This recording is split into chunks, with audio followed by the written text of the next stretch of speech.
Bonsoir, chers internautes, encore une fois de plus, votre serviteur pasteur Jean Levelta-Jeune, et qui vous parle de l'urgence de prier pour les gens de ce monde.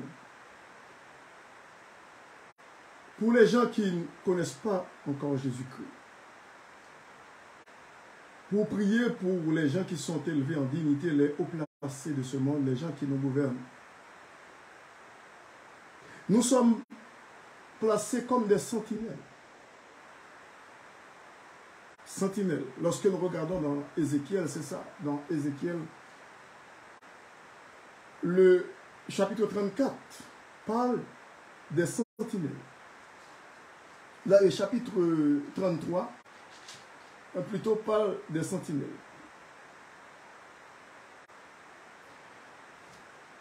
Il est dit, la parole de l'Éternel me fut adressée en ces mots. Fils de l'homme, parle aux enfants de ton peuple et dis-leur, lorsque je fais venir l'épée sur un pays et que le peuple du pays prend dans son sein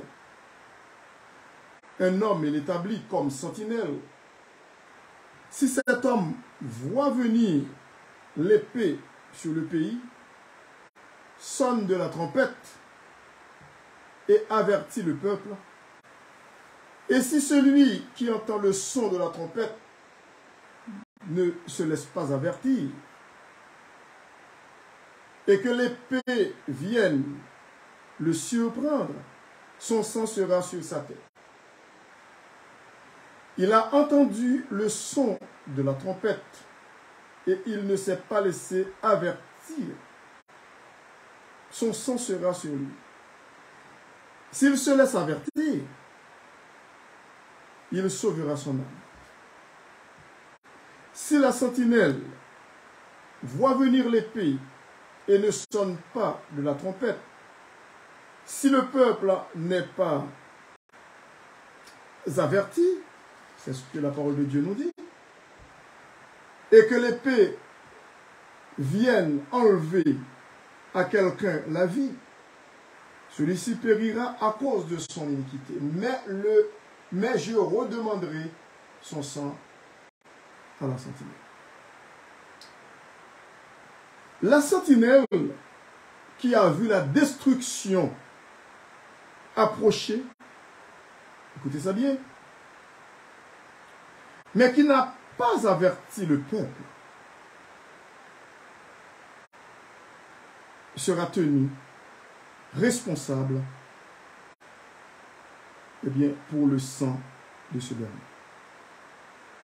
Nous sommes des sentinelles.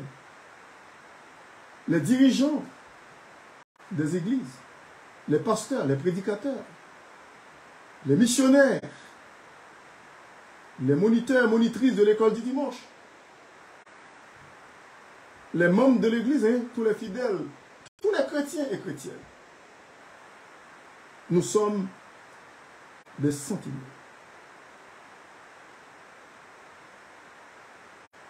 Alors, dans Ézéchiel 33, nous avons vu cela. Eh bien, de même, dans le royaume de Dieu, le prophète ou le prédicateur qui n'avertit pas une église tiède de la venue du jugement, eh bien, verra réclamer son sang. Se verra réclamer son sang.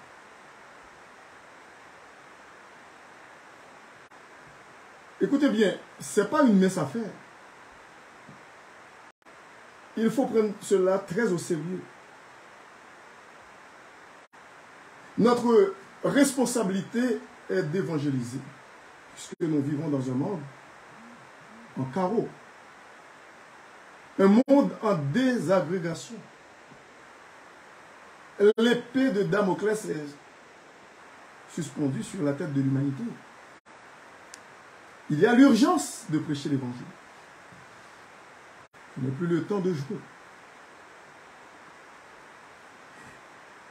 Dans mes méditations précédentes, je parlais de la prière. Il faut prier pour les gens de ce monde. Il faut prier pour les gouvernements dans ce monde. Il faut prier pour le gouvernement de notre pays natal aussi en Haïti. C'est plus facile de les critiquer alors que nous avons notre responsabilité en tant que chrétiens de prier pour ces gens. Ils ne connaissent pas Dieu. Ils ne voient pas clair. Ils ne sont pas habités par le Saint-Esprit de Dieu. Ils sont laissés à eux-mêmes. Et c'est pour cette raison que nous avons cette responsabilité noble de les avertir du jugement de Dieu à la fin. Il faut prier pour eux.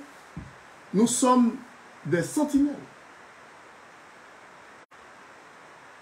C'est ce que le cantique dit. Sentinelles vigilants, sois au poste jour et nuit. Il faut toujours prier pour eux. Les avertir du danger imminent qui les attend. Dans 2 Pierre chapitre 3,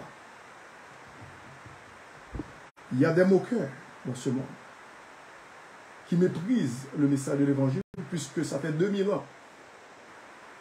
Ils pensent que c'est ridicule, c'est pas vrai. Jésus-Christ ne reviendra pas parce que ça fait longtemps.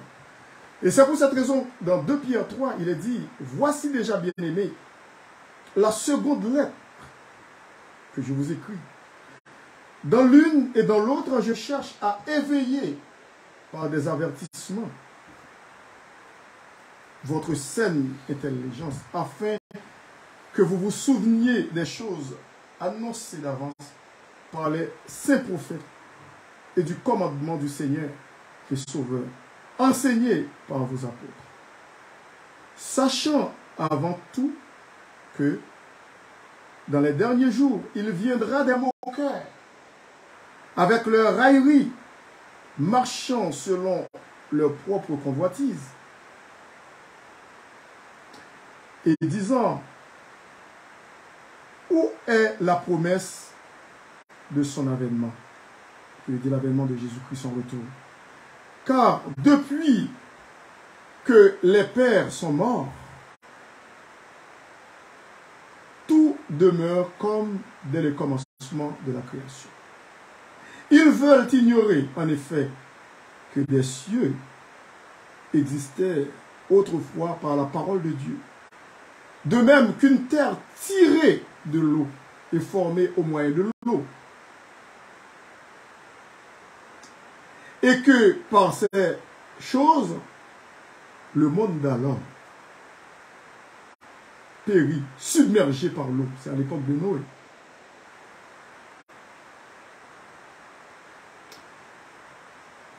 Tandis que, par la même parole,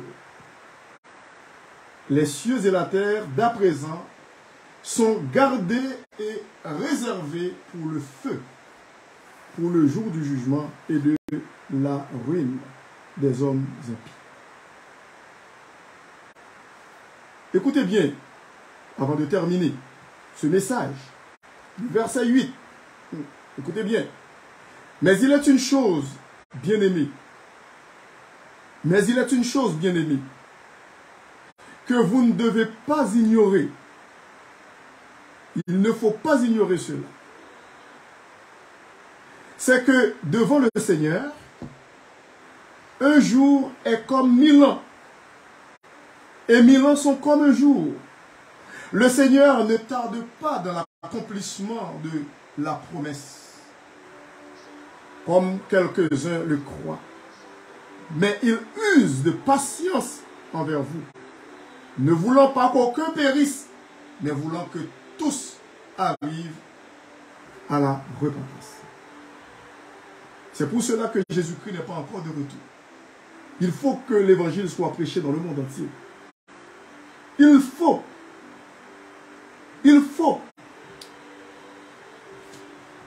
C'est l'urgence qui se présente devant nous.